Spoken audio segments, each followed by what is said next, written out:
You're Only Old Once by Dr. Seuss. Read to me. Read it myself. Autoplay.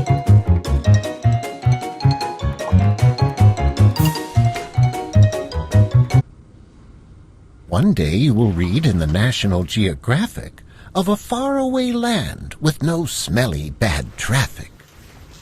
Aquarium. In those green pastured mountains of Fada-Fa-Zee, everybody feels fine at 103. Fada-Fa-Zee. Tut-a-tut tree. Squirrel. 'Cause the air that they breathe is potassium-free, and because they chew nuts from the tut-a-tut tree. Chew. This gives strength to their teeth, it gives length to their hair, and they live without doctors with nary a care. And you'll find yourself wishing that you were out there, in Fada-Fa-Zee, and not here in this chair in the Golden Years Clinic on Century Square for spleen readjustment and muffler repair. Beckoning finger. You, aquarium, couch, Golden Years Clinic. Just why are you here? You're not feeling your best. You've come in for an eyesight and solvency test. You, how much money? Costing you.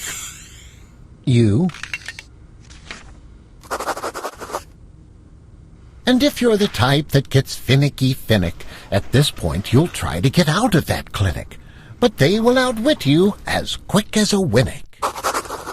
Doctor. The quiz docs will catch you. They'll start questionnaring. They'll ask you point blank how your parts are all faring, and your grandfather's parts.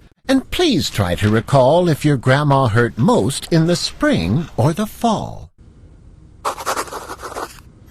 Did your cousins have dreadful wild nightmares at night? Did they suffer such ailments as bus driver's blight, chimney sweep stupor, or prune picker's plight? And describe the main cause of your uncle's collapse. Too much alphabet soup? Or martinis, perhaps? Oh. And the next thing you know when you've finished that test is somehow you've lost both your necktie and vest, and an ogler is ogling your stomach and chest. You, ogler. Your escape plans have melted. You haven't a chance. For the next thing you know, both your socks and your pants and your drawers and your shoes have been lost for the day. The oglers have blossomed like roses in May, and silently, grimly they ogle away. Ogling. What those oglers have learned, they're not ready to tell. Clinicians don't spout their opinions pell-mell. So you're back with the vestibule fish for a spell. Norval won't bring you much comfort, you know, but he's quite sympathetic, as clinic fish go. There you'll sit several hours, growing tenser each second, fearing your fate will be worse than you reckoned, till finally Miss Becker, your beckoner, beckons. Beckoner. To a booth where the world-renowned earman Von Crandall has perfected a test known as bellows and candle. Bellows. Candle. If the wind from the bellows can't blow out the flame, you failed, and you're going to be sorry you came. You'll be told that your hearing's so murky and muddy, your case calls for special intensified study. Cow. They'll test you with noises from far and from near, and you'll get a black mark for the ones you can't hear. Water. Then they'll say, "My dear fellow, you're deafer than most, but there's hope since you're not quite as deaf as a post." We'll study your symptoms. We'll give you a call. In the meantime, go back and sit down in the hall. So you'll find yourself talking to Norval once more, and Norval will think you're a bit of a bore, because Norval has heard the same stories before. To this fish you'll become a plain pain in the neck, while you wait once again for Miss Becker to beck. Robe. Aquarium. But Miss Becker won't come. With great swish and great swank, a wheelchair will come. You've gained status and rank. Wheelchair. Weldon the Wheeler. Weldon. And Weldon the Wheeler will say with great pride, "You have qualified, sir. You are now certified as a VIP case. You're entitled to ride. Through thin and through thick, I'll be at your backside."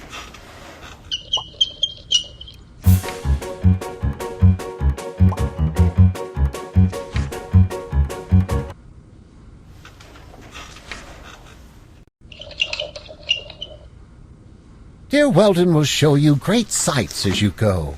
Right now you're riding down Stethoscope Row, and I know that like all our top patients you're hoping to get yourself steth'd with some fine first-class scoping. Stethoscope Row. So I'm sure you'll be simply delighted to hear that in the Internal Organs Olympics last year, Dr. Schmidt, Smoot, Sinatra, Sylvester, and Fonz won 15 gold medals, 9 silver, 6 bronze. For the moment, however, we'll bypass this bunch.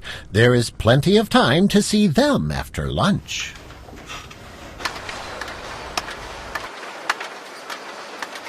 You must see Dr. Pollen, our allergy whiz, who knows every sniffle and itch that there is.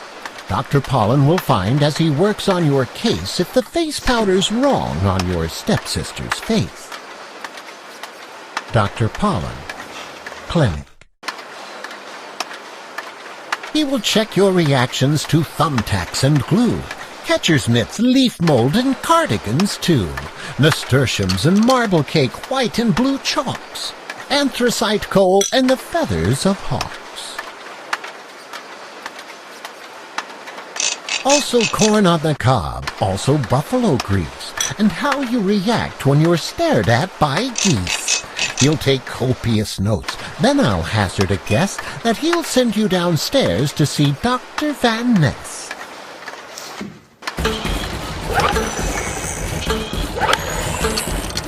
Van Ness has enjoyed a high rate of success in his pioneer work in the study of stress. So you can be sure he will stress you a trifle, then he'll send you around to see Dr. Von Eichel. Name.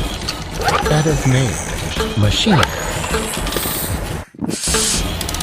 Dietitian Von Eichel controls the Wuff Whiffer, our diet-devising computerized sniffer, on which you just simply lie down in repose and sniff at good food as it goes past your nose. From caviar souffle to caribou roast, from pemmican patties to terrapin toast, you'll find out by sniff scan the foods you like most. Food. Sniff scan. And when that guy finds out what you like, you can bet it won't be on your diet. From here on, forget it.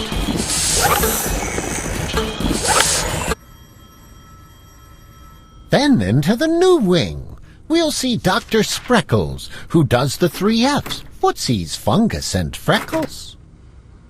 Drew, Blinn. Dr. McGrew. And nextly, we'll drop in on young Dr. Gins, our A&S man who does antrums and shins. Drew, Dr. McGrew, Baloo, Fitzsimmons, Timken, Tompkins. And of course he'll refer us to Doctors McGrew, McGuire, and McPherson, and Blinn, and Baloo,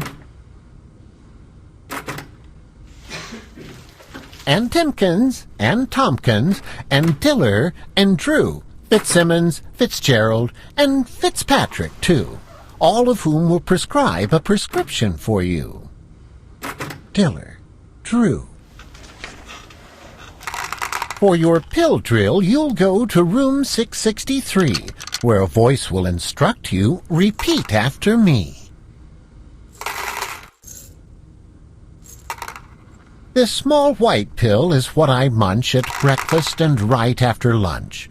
I take the pill that's Kelly Green before each meal and in between. These Loganberry-colored pills I take for early morning chills. I take the pill with zebra stripes to cure my early evening gripes. These orange-tinted ones, of course, I take to cure my Charlie horse. I take 3 blues at 8:30 to slow my exhalation rate. On alternate nights at 9 p.m., I swallow pinkies, 4 of them. Orange tint pills, Loganberry colored pinkies. The reds, which make my eyebrows strong, I eat like popcorn all day long. The speckled browns are what I keep beside my bed to help me sleep. This long flat one is what I take if I should die before I wake. When at last we are sure you've been properly pilled, then a few paper forms must be properly filled, so that you and your heirs may be properly billed.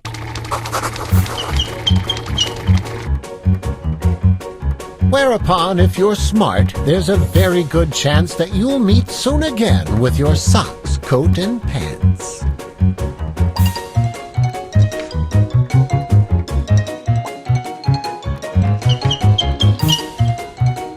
Whereupon, if you're smart, there's a very good chance that you'll meet soon again with your socks, coat, and pants.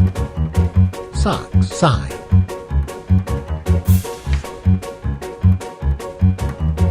And you'll know once your necktie's back under your chin, and Norval has waved you Godspeed with his fin, you're in pretty good shape for the shape you are in.